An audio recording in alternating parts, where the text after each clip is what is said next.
Bwana waziri mkuu wa Israel bwana Benjamin Netanyahu ametembelea eneo la Bat Yam, moja kati ya eneo ambalo limepata mashambulizi makali sana kutoka kwa majeshi ya Iran, na alipofika katika eneo hilo ameangalia majengo ambayo yameharibika vibaya mno, huku yakiwa yamezungushiwa utepe. Jamaa akionekana ni mtu mwenye hasira sana kutokana na yale mashambulizi ambayo yamefanywa na majeshi ya Iran, ambapo wanajeshi pamoja na makundi ya waokoaji wamejitokeza katika eneo hilo la Bat Yam kwa ajili ya kurescue au kuwaokoa watu ambao bado wako salama na wengine wamefukiwa chini ya vifusi kutokana na mashambulizi yaliyofanywa na Iran katika eneo hilo.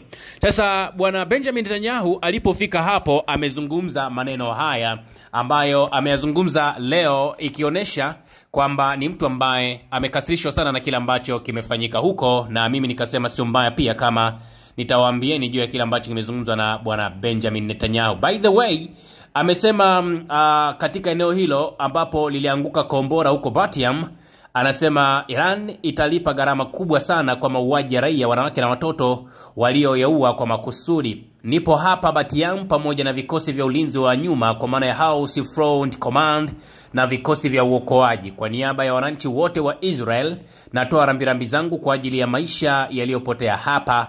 Mioyo yetu iko pamoja na familia zilizofikiwa na msiba huu. Ni muhimu na ni lazima kufuata maagizo ya vikosi vya ulinzi wa nyuma, kwa sababu wale waliotii na kufuata maagizo hayo na kuwa kwenye maeneo salama wameokolewa. Wale ambao hawakufanya hivyo kwa masikitiko makubwa wameathirika. Tupo hapa kwa sababu tupo katika vita vya kuendelea kuwepo kwetu, jambo ambalo sasa linaeleweka wazi kwa kila raia wa Israel. Fikiria ni nini kingetokea kama Iran ingekuwa na silaha za nyuklia za kushambulia miji ya Israel. Fikiria hali ingekuwaje kama Iran ingekuwa na makombora 20,000 ya aina hii, si kombora moja bali 20,000. Hili ni tishio kwa uwepo wa Israel. Hii ndiyo sababu tumeingia vitani kuokoa taifa letu dhidi ya tishio la maangamizi, na tunafanya hivyo kwa nguvu zaidi.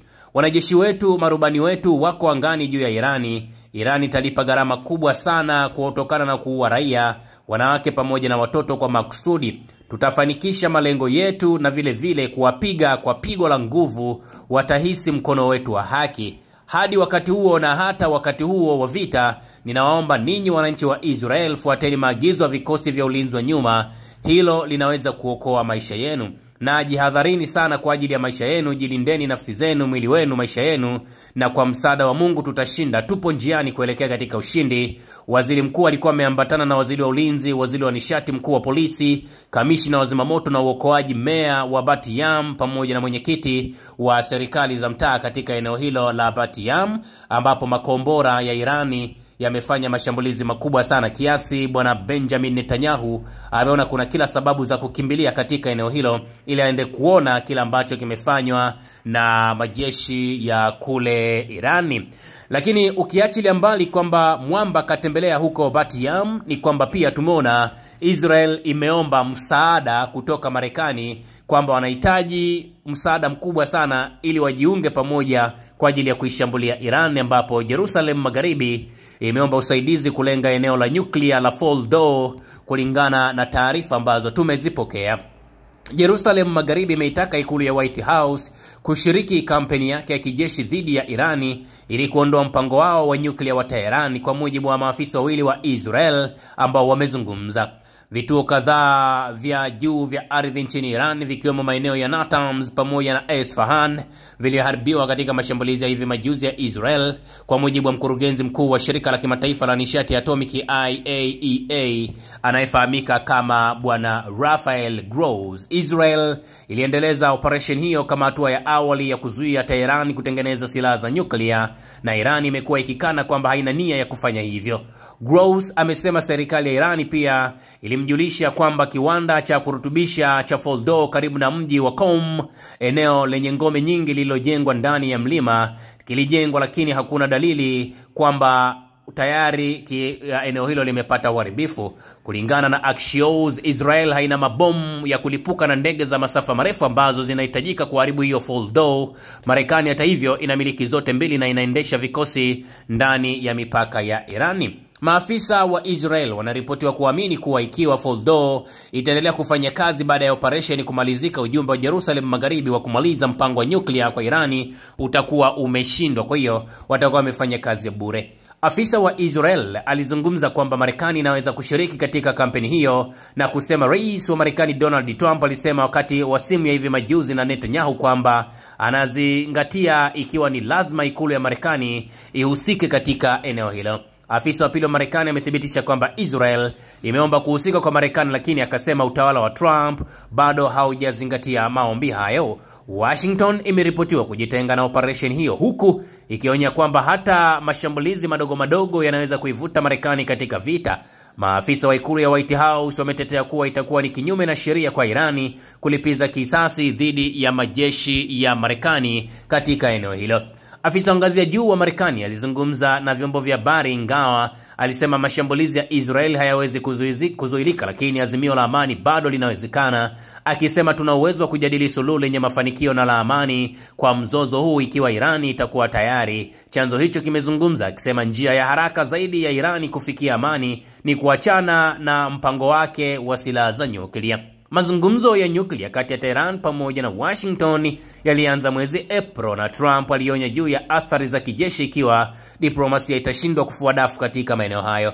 Siku ya Jumamosi ya tarehe 14, Tehran iligairi duru ya 6 ya mazungumzo yaliyopangwa nchini Oman, na rais wa Iran Masoud Pezeshkian alisema kwamba mazungumzo hayatarejelewa hadi mashambulio ya Israel yatakapokamilika. Mapema siku ya Jumamosi, rais wa Urusi Bwana Vladimir Putin pamoja na mwenzake wa Marekani walipigiana simu kwa dakika 50 kujadili hali ya Mashariki ya Kati, ambapo viongozi hawa wawili wameripotiwa kukubaliana juu ya uwezekano wa kuanza tena mazungumzo kuhusu mpango wa nyuklia wa pale Irani. Sasa Israel na jeshi lake wanasema kwamba wameendelea kutoa maonyo kwa raia wa Irani kuondoka katika maeneo karibu na viwanda vya kutengeneza silaha za kijeshi pamoja na miundo msingi ambayo inaunganishwa, kwa kutarajia mashambulizi ambayo yanaweza kutokea sana wakati wowote ule.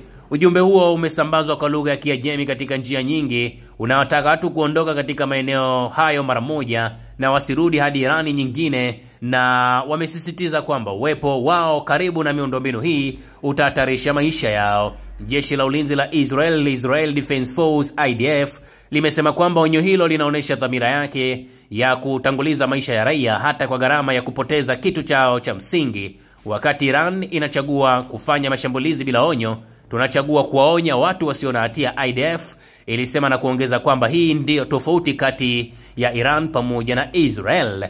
Kansela wa Uingereza Rachel Reeves anasema kwamba wao wanatarajia siku za hivi karibuni mzozo kati ya Israel pamoja na Irani unaweza ukaondolewa, ingawa Uingereza inasema haijahusika katika mashambulizi dhidi ya Irani katika mzozo huu. Pia amethibitisha kwamba Uingereza haikusaidia katika kuzuia silaha ambazo zilizinduliwa kutoka Irani huko Israel, ingawa wameongeza kwamba uwepo wake Mashariki ya Kati ni kulinda mali pamoja na raia wanaoishi katika maeneo hayo. Kwa hiyo iko hivyo, kinachoendelea huko sasa hivi ni hivyo. Tunaendelea kuwapa story back to back ili muweze kujua nini ambacho kinaendelea kati ya Iran pamoja na Israel. Lakini mnaona wa Israel wenyewe wamesema kwamba wanahitaji support kutoka Marekani kwa sababu wanaona kila ambacho kinapangwa na Iran kinaweza kikawa ni kitu noma zaidi. Kwa hiyo wanahitaji kupata comfort na ulinzi wa kutosha pamoja na idadi ya silaha za kutosha ili waweze kukabiliana na hiyo Iran. Usisahau kusubscribe, like na kubonyeza alama ya kengele. Asante.